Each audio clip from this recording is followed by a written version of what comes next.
ಬಹುಶಃ ಅಸ್ತ್ರಕ್ಕೆ ಪ್ರತ್ಯಸ್ತ್ರವನ್ನ ಬಿಟ್ಟು ಬಿಟ್ಟ ಅಸ್ತ್ರವನ್ನು ಉಪಶಮನ ಮಾಡಿದೆ. ಮೆಚ್ಚಲೇಬೇಕು ಪಾರ್ಥ ಎಂಬಲ್ಲಿಗೆ ಕರ್ಣನ ಬತ್ತಳಿಕೆಯಲ್ಲಿ ಆಯುಧ ಬರಿದಾಯಿತು ಆಗಿ ಯೋಚನೆ ಮಾಡಬೇಡ. ಮಾರ್ಗಣಕ್ಕೆ ಕೊರತೆ ಇಲ್ಲ. ಈಗ ನೋಡು, ಈಗ ಬಿಡುವ ಶರ ಅಕ್ಷಯ ಶರ. ಇದನ್ನ ಎಳೆವಾಗ ಒಂದಾದರೆ, ಜೋಡಿಸುವಾಗ 10 ಆದರೆ, ಬಿಡುವಾಗ 100 ಆದರೆ, ವೈರಿಯದೇನ ಮುತ್ತಿಕ್ಕುವಾಗ 1000 ಆಗುವಂತ ಅಕ್ಷಯ ಶರವನ್ನ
ಯಾಮಾಗಿ ಹೋಯಿತು. ಮಾರ್ಬಳತು ಕದನವನ್ನ ಕೊಡುವ ಈ ಕಾಲಕ್ಕೆ ಬಿಟ್ಟ ಅಕ್ಷರಾಶರಕ್ಕೆ ಪ್ರತಿಯೋಗಿ ಶರಣನ್ನ ಪ್ರಯೋಗ ಮಾಡಿದ. ಅವ ಬಿಟ್ಟ ಆ ಬಾಣದ ವೇಗಕ್ಕೆ ನಮ್ಮ ರಥ ಎನ್ನುವುದು ಕರ್ರನೆ ತಿರುಗಿ ರಾಜನಾಂತರವಾಗಿ ಹೋಗಿಬಿತ್ತು. ನಮ್ಮ ಸೇನೆಯವರೆಲ್ಲರೂ ಭಯಪಡ್ತಾ ಇದ್ದಾರೆ. ಬಾಣದ ಹತ್ತಿಗೆ ಸಿಕ್ಕಿ ವಿಲವಿಲನೆ ಒದ್ದಾಡುತ್ತಾ ಇದ್ದಾರೆ.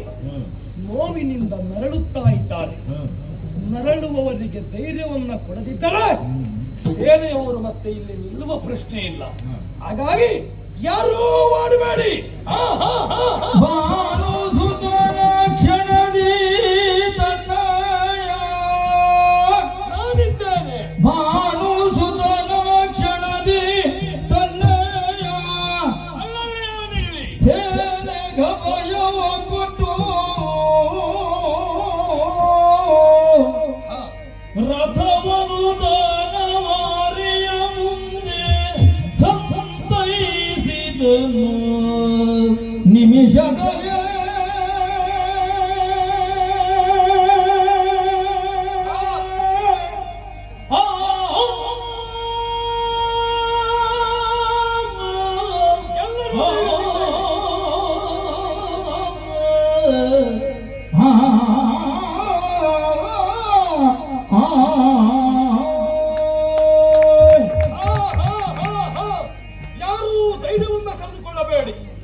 ಎದೆಗುಂದಬೇಡಿ. ನಾನಿದ್ದೇನೆ.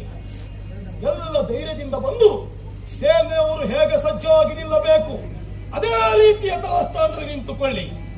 ಕರ್ರನೆ ತಿರುಗಿ ಹೋಗುವ ರಥವನ್ನ ಸಾರಥಿಯಾದಂತ ಮಾತ್ರ ಭೂಪತಿ ಕೈ ಜಳಕದಿಂದ ಯಥಾಸ್ಥಾನಕ್ಕೆ ತಂದು ನಿಲ್ಲಿಸಿದ್ದಾನೆ.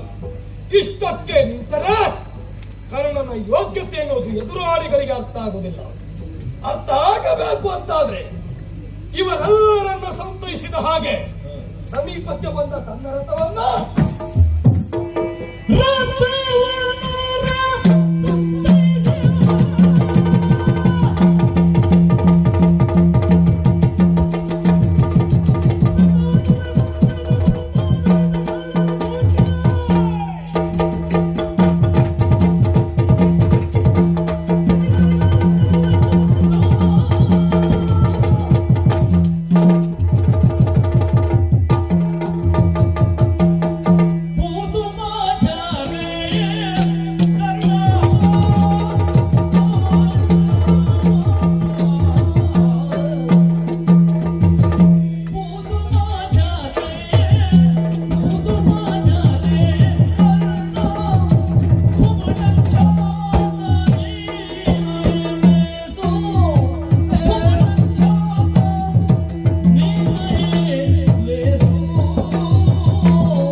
ಸಮರದಲ್ಲಿ ತತ್ವಾತಿಶಯನ ಹೇ ತಿರುರೇ ಮಜ ಬಿಲ್ಲಾಡು. ನಿನ್ನಂತಾದಂತಹ ಯುದ್ಧ ಕ್ಷೇತ್ರದ ಆ ಹೋರಾಟದ ವೈಖರಿಯನ್ನು ಕಣ್ಣಾರೆ ವೀಕ್ಷಿಸಿದೆ. ಅಂಬರ ಪಥದಲ್ಲಿ ನಿಂತ ಆದಿತೇಯರು ನಿಜಾರ್ಥದ ಬಿಡುಗಣ್ಣರಾಗಿ ಈ ಧುರವನ್ನು ವೀಕ್ಷಿಸುತ್ತಾ ಇದ್ದಾರೆ. ಯಾರು ಕರ್ಣಾರ್ಜುನರಲ್ಲಿ ಎನ್ನುವ ಪ್ರಶ್ನೆ ಪ್ರತಿಯೊಬ್ಬರ ಅಂತರಂಗದಲ್ಲಿ ಪಡಿಮೂಡುವ ಹಾಗೆ ಮಾಡಿಬಿಟ್ಟೆ. ಏನ್ ಅದ್ಭುತವಾದ ಹೋರಾಟ ನಿನ್ನದ್ದು. ನಿನ್ನಲ್ಲಿ ಎಷ್ಟು ಉಂಟು ಅಂತ ಯಾರಿಗೂ ಗೊತ್ತಾಗಲಿಲ್ಲ. ಇಲ್ಲಿಯವರೆಗೆ ಪ್ರಕಟಪಡಿಸುವುದಕ್ಕೆ ಅವಕಾಶವೇ ಸಿಗಲಿಲ್ಲ ನಮಗೆ. ಆದರೆ ಇವತ್ತು ಈ ಕುರುಕ್ಷೇತ್ರದ ರಣಧಾರುಣಿಯಲ್ಲಿ 17ನೇ ದಿನದ ಈ ಯುದ್ಧದಲ್ಲಿ ಅಭೂತಪೂರ್ವವಾದಂತಹ ಹೋರಾಟವನ್ನೇ ಮಾಡುತ್ತಾ ಇದ್ದಿ. ಇಂದಿನ ನಿನ್ನ ಸಮರ ವೈಖರಿಯನ್ನು ಕಂಡು ಆತ್ಮಾನಂದ ತುಂದಿಲಾಂತಃಕರಣನಾದೆ. ಸಮರ ಕ್ಷೇತ್ರದಲ್ಲಿ ನೀನು ಏನು ಎನ್ನುವುದೇ ಗೊತ್ತಾಗದ ಸ್ಥಿತಿ ನಿರ್ಮಾಣವಾಗಿತ್ತು. ಮೊನ್ನೆ ತಾನೇ ಮಾಡಿದ ಯುದ್ಧದಲ್ಲಿ ಘಟೋತ್ಕಚಮದ ಪ್ರಕರಣದಲ್ಲಿ ನಿನ್ನಲ್ಲಿ ಉಂಟು ಅಂತ ಕಾಣಿಸಿದೆ.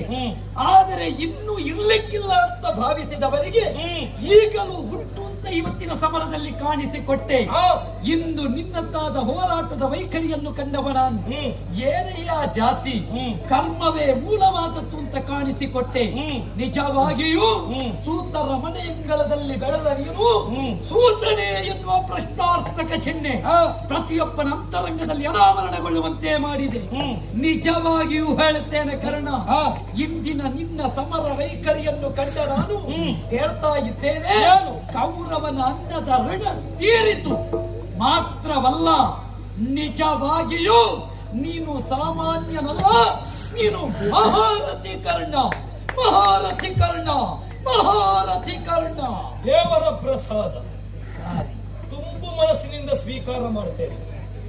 ಆದ್ರೂ ಕೆಲವೊಂದು ಸಂದರ್ಭ ಅನುಮಾನ ಪಡಬೇಕಾಗ್ತದೆ.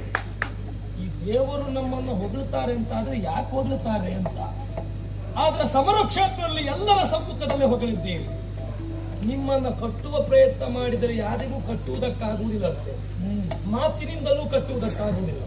ಸಂಧಾನಕ್ಕೆ ಬಂದಾಗಲೂ ಕಟ್ಟುವ ಪ್ರಯತ್ನ ಮಾಡಿದ್ರು ಕಟ್ಟುವುದಕ್ಕಾಗುವುದಿಲ್ಲ. ಅಂಬೆಗಾಲಿಕ್ಕುವ ಆ ಕಾಲದಲ್ಲಿ ಯಶೋಧಾದೇವಿ ಧಾಮದಿಂದ ಕಟ್ಟಿದಳಂತೆ. ದಾಮೋದರನಾದೆಯಂತೆ. ಎಲ್ಲಿಯೂ ಕಟ್ಟುವುದಕ್ಕಾಗದೆ ಇದ್ದರು. ಯಶೋಧೆಗೆ ಕಾಯುವುದಕ್ಕಾಗದೆ ಕಟ್ಟಿದ್ದು, ಕಾವಲಿಗಾಗಿ ಕಟ್ಟಿದ್ದು.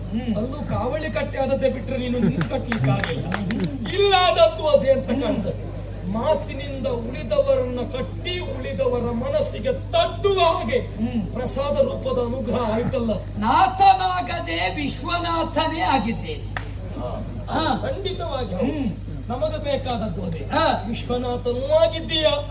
ಪಾಂಡವರ ಬದುಕಿಗೆ ಬೆಳಕನ್ನ ಕೊಟ್ಟ ಸೂರ್ಯ ಆ ದಿನೇಶನೂ ನೀನಾಗಿದ್ದೀಯ. ಆಗಲಿ ಅಂತೆ ನಿನ್ನ ಹೊಗಳಿಕೆಯನ್ನು ನಾನು ಒಪ್ಪಿದ್ದೇನೆ. ಈ ಹೊಗಳಿಕೆ ಕರ್ಣನಿಗೆ ಒಪ್ಪಿತು. ಉಳಿದವರ ಮನಸ್ಸಿಗೆ ಏನ್ ಅನ್ನಿಸಿತು ಎನ್ನುವುದನ್ನು ನೋಡ್ತೇನೆ. ಸರಿ.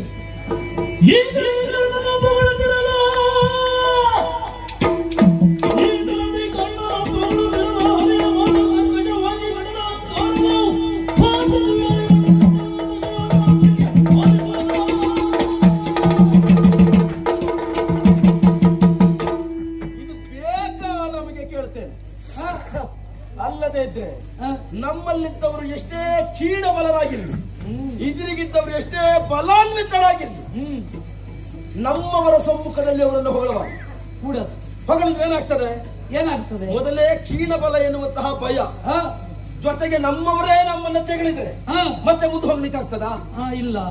ಈಗ ನಿಜವಾದ ಗುಣಗ್ರಾಹಿ ಅಂತಾದ್ರೆ ಮಾಡಿದ ಕಾರ್ಯವನ್ನು ಕಂಡು ಕಂಡದ್ದನ್ನ ಕಂಡ ಹಾಗೆ ಹೊಗಳಬೇಕು. ಸತ್ಯ. ಅವನನ್ನು ಹೊಗಳದೇ ಇಲ್ವಾ?